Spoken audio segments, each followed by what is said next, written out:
Bonjour à tous et bienvenue dans cette vidéo tutoriel Nalios. Je vous propose aujourd'hui de parcourir ensemble l'application Location et en particulier les fonctionnalités de planification et de reporting.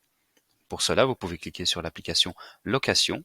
Vous voyez apparaître toutes les locations que vous avez. Ce que je vous propose, c'est de cliquer directement sur le bouton Planifier pour faire apparaître la vue Planning. Cette vue Planning, tout d'abord, vous pouvez la configurer au mois, à l'année ou à la semaine et voir en fonction des besoins de planification que vous avez au jour. Donc ici, on va la voir au mois. Et alors, autre option intéressante, c'est l'option filtre et groupement.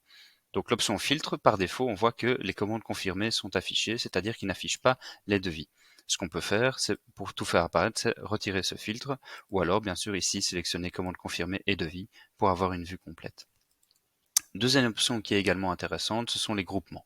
Donc les groupements, on voit que par défaut, Odoo propose de grouper par article. Bien sûr, cela est modifiable. Il suffit de sélectionner par exemple par vendeur ou alors de grouper par client ou encore par statut.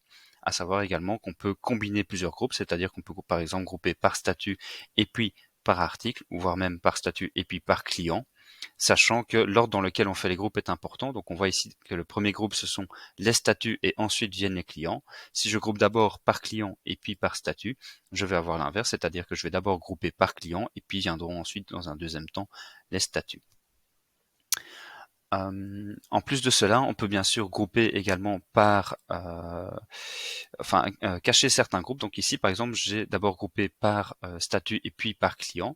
Par exemple, je ne suis pas intéressé de voir ce qui m'a été déjà retourné puisque c'est dans le passé. Alors je peux cacher, c'est-à-dire plier cet onglet-là. Et si par exemple je suis intéressé uniquement par Azure Intérieur, je peux également grouper des coadex, ce qui me permet de voir uniquement ce qui est réservé et enlevé auprès de mon client Azure Intérieur.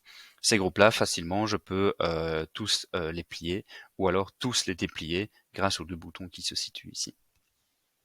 On voit également qu'il y a plusieurs couleurs qui apparaissent à l'écran et en fait les différentes couleurs définissent les différents statuts de location. Donc pour les expliquer, je vais passer à une vue à la semaine et je vais faire un groupement non plus par client mais uniquement par statut. Dans mes différentes couleurs, j'ai d'abord tout ce qui est bleu clair. Bleu clair et ligné, c'est-à-dire tout ce qui est encore en devis. Ce sont les commandes qui n'ont pas encore été confirmées par mes clients et donc qui sont en devis que je peux faire apparaître donc dans ma vue planning. Tout ce qui est bleu clair plein, c'est-à-dire qui n'est pas ligné, ce sont les commandes qui sont réservées et encore en dehors de la période de location et pas encore prises. C'est-à-dire que ici par exemple, j'ai un enlèvement qui est prévu pour fin de journée, donc à partir de 19 heures. Et donc ce sont bien des commandes qui ont été confirmées, qui sont en dehors de la période de location et pas encore prises. À l'inverse, les commandes qui sont réservées, confirmées et dans la période de location mais qui n'ont pas encore été prises, c'est-à-dire qu'elles sont en retard d'enlèvement, que le client n'est pas encore venu les prendre, elles apparaissent également en bleu clair mais avec un coin qui est rouge. On le voit ici, et d'ailleurs dans la bulle info qui apparaît, lorsque je la mets en surbrillance, on voit que la précédente était réservée, celle-ci est bien en retard d'enlèvement. En plus de cela, il y a trois autres couleurs qui sont intéressantes. La toute première, c'est tout ce qui a été retourné, c'est-à-dire que ça a été pris par mon client et ça m'a été rendu. Cela apparaît en bleu foncé dans ma vue planning. Et puis alors les deux dernières couleurs, la première c'est la vue en orange, c'est-à-dire ce qui a été pris et qui n'a pas encore été retourné dans mon client, mais pour lesquels je suis encore dans ma période de location. Donc on voit ici que l'article a bien été enlevé, par contre le retour est prévu les 18 du 11, c'est-à-dire plus tard dans le futur, et donc c'est pour ça que ça apparaît en orange. À l'inverse, apparaissent en rouge les commandes qui ont été réservées, prises par mon client, mais qui n'ont pas encore été retournées. C'est-à-dire les commandes qui sont en retard de retour, et celles-ci apparaissent donc en rouge dans ma vue planning. Bien sûr, si je clique sur cette vue-ci, j'ai plus d'informations. Donc je vois ici l'information retour tardif, quantité commandée 1, quantité enlevée 1, quantité retournée 0. Je suis en dehors de ma période de location, donc la raison pour laquelle j'ai un retour tardif. Et si je veux encore plus d'informations sur ma commande, je peux cliquer sur le bouton numéro de commande qui apparaît ici, et ça m'amène directement à mon bon de commande auprès de mon client, avec notamment le chatter par lequel je peux envoyer un message ou communiquer avec mon client. Ça, c'est pour la vue planning. Ce que je vous propose, c'est de regarder également la vue reporting. Et pour cela, il faut cliquer sur le bouton analyse. Donc, lorsque je clique sur le bouton, directement, je suis dans ma vue reporting. Première chose que je peux configurer, ce sont les types de mesures que je veux voir. Donc, on peut voir le montant par jour de nos locations. On peut voir les quantités qui sont commandées par jour, les quantités enlevées par jour, voire même les quantités retournées par jour. Ici, je vais aller sur une quantité, un montant par jour. Le type de graphe est également modifiable, donc je peux avoir un graphique en barre. Ce qui est intéressant également avec le graphique en barre, c'est que je peux le mettre en descendant ou ascendant, ce qui me permet de voir les jours avec lesquels j'ai eu les plus grands montants de location. Ici, je vais retirer.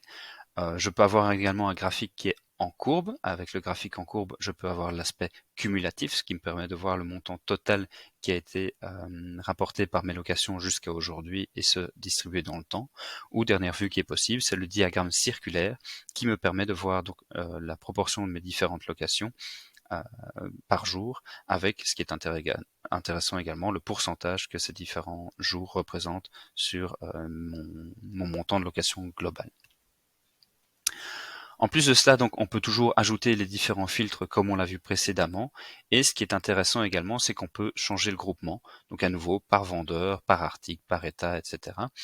Ce que je vous propose, c'est de regarder ici un groupement en plus, c'est-à-dire un groupement qui n'est pas proposé dans les groupements rapides ici. C'est le groupe personnalisé sur base de la date. Si j'applique ceci, j'ai la date qui m'est proposée et à ce moment-là, je peux par exemple faire un groupement à la semaine, ce qui me permet de voir mes semaines avec les plus grandes locations qui ont été effectuées. Cette vue-là, bien sûr, je peux la sauvegarder dans mes favoris. Donc ici, je l'avais déjà sauvegardé précédemment, mais donc je vais le refaire ici. Je peux enregistrer ma vue, analyse de location par semaine. Et si je la sauvegarde, comme on voyait au début, elle apparaîtra ici, ce qui me permettra rapidement de pouvoir revenir à ma vue reporting. Dernière chose intéressante, c'est que ici on est dans la vue graphique, je peux tout à fait passer dans la vue tableau croisé dynamique, ce qui me permet à ce moment-là de pouvoir configurer les différentes colonnes en fonction des informations que je veux savoir et en fonction